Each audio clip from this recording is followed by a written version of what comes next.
Bharatiya Janata party, जिसे हम सब बीजेपी के नाम से जानते हैं, उसने भारत में लोगों की सोच पर एक कह सकते हैं जबरदस्त पकड़ बना ली है। तो सवाल यही उठता है कि आखिर कैसे एक राजनीतिक दल करोड़ों भारतीयों के दिलों पर इस तरह राज कर पाया है। ये समझना वाकई दिलचस्प है। देखिए, जो विश्लेषण सामने आता है वो बताता है कि इसका जवाब किसी एक चीज में नहीं है, बल्कि ये नेतृत्व, सांस्कृतिक पहचान और तरक्की के वादे का एक बहुत पावरफुल मिक्स है। तो चलिए इस पहेली के हर टुकड़े को एक एक करके जोड़कर देखते हैं। तो शुरुआत कहाँ से करें? मुझे लगता है सबसे पहले और सबसे अहम पहलू से ही शुरू करना चाहिए, और वो है मोदी फैक्टर। बीजेपी की लोकप्रियता के केंद्र में है प्रधानमंत्री नरेंद्र मोदी। इसमें कोई दो राय नहीं। देखिए, उनकी जो पूरी छवि है वो 4 मजबूत पिलर्स पर टिकी है। सबसे पहला है उनकी सेल्फ मेड कहानी, मतलब एक साधारण चाय बेचने वाले से देश के प्रधानमंत्री तक का सफर। ये एक ऐसी कहानी है जो लाखों लोगों को इंस्पायर करती है। फिर दूसरा, उन्हें एक बहुत ही मजबूत और डिसाइसिव लीडर के तौर पर देखा जाता है, कोई ऐसा जो बड़े फैसले लेने से हिचकिचाता नहीं है। तीसरा है उनका बात करने का अंदाज। चाहे वो रैलियों में भाषण दे या सोशल मीडिया पर कुछ कहें, वो लोगों से एक इमोशनल कनेक्शन बना लेते हैं। और हाँ, चौथा है उनकी ग्लोबल इमेज, जिससे बहुत से भारतीयों को लगता है कि दुनिया में भारत का मान सम्मान बड़ा है। और ये बहुत कुछ कहती है। मतलब हो सकता है कोई उनकी सभी पॉलिसीज से अग्री ना करे, लेकिन इसके बावजूद मोदी का जो व्यक्तित्व है वो कई लोगों के लिए एक तरह से आत्मविश्वास, गर्व और एक बड़े मकसद का सिंबल बन गया है। यही उनके नेतृत्व की सिंबॉलिक वैल्यू है।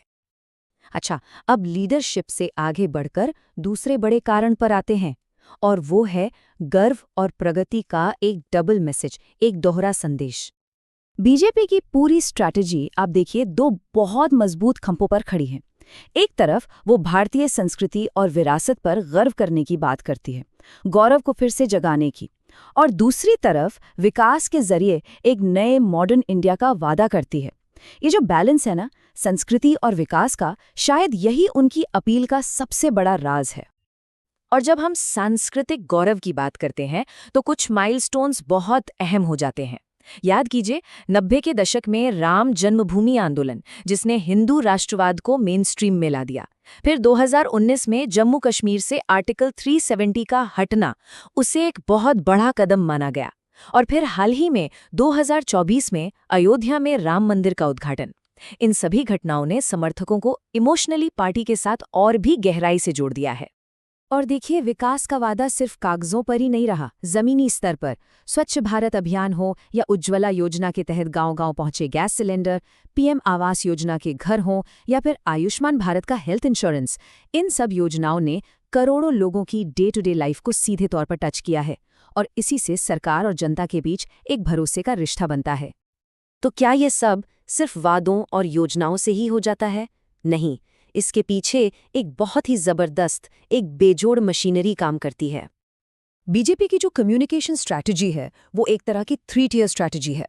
पहला तो है सोशल मीडिया पर पूरा दबदबा। व्हाट्सएप, फेसबुक, यूट्यूब, इनके जरिए उनका मैसेज हर फोन तक पहुंचता है। दूसरा, लोकल लेवल पर कनेक्ट। वो हर इलाके की भाषा और वहां के मुद्दों के हिसाब से अपने संदेश को बदल लेते हैं। और तीसरा, एक कंसिस्टेंट नैरेटिव, मतलब हर अभियान को गर्व, एकता और प्रगति जैसी बड़ी बड़ी थीम से जोड़ दिया जाता है। और अगर हम ऑर्गेनाइजेशन की बात करें तो वहां भी बीजेपी की ताकत का कोई मुकाबला नहीं है। एक तरफ आरएसएस के स्वयंसेवक हैं, बूथ लेवल के कार्यकर्ता हैं जो साल के 365 दिन जमीन पर एक्टिव रहते हैं। और जब इसकी तुलना विपक्ष से होती है तो वो अक्सर कमजोर, बंटा हुआ और एक मजबूत नेशनल विजन देने में नाकामयाब सा दिखता है। तो इस पूरी स्ट्रैटेजी का नतीजा क्या निकलता है? नतीजा ये है कि पार्टी को सपोर्ट करना देश से प्यार करने जैसा महसूस होने लगता है। राजनीति और देशभक्ति का ये जो संगम है ना, ये बहुत पावरफुल है।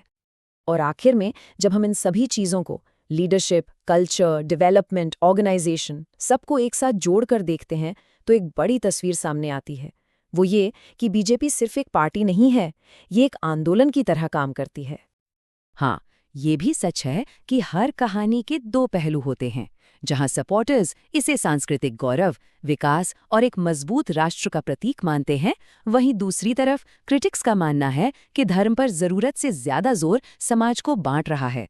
कई वादे अब भी अधूरे हैं और जो लोग अलग राय रखते हैं उनकी आवाज पर दबाव बनाया जा रहा है। और ये सारी बातें मिलकर न्यू इंडिया का एक ग्रैंड नैरेटिव बनाती हैं। ये एक ऐसे भारत का विजन है जो कॉन्फिडेंट है, सेल्फ रिलायंट है, अपनी संस्कृति पर गर्व करता है और साथ ही टेक्नोलॉजी में भी दुनिया से कदम मिलाकर चल रहा है। ये कहानी समर्थकों को ये एहसास दिलाती है कि वो सिर्फ एक पार्टी को वोट नहीं दे रहे, बल्कि एक बड़े नेशनल ट्रांसफॉर्मेशन का हिस्सा बन रहे हैं। तो आखिर में बीजेपी की इस जबरदस्त लोकप्रियता का सबसे बड़ा राज क्या है?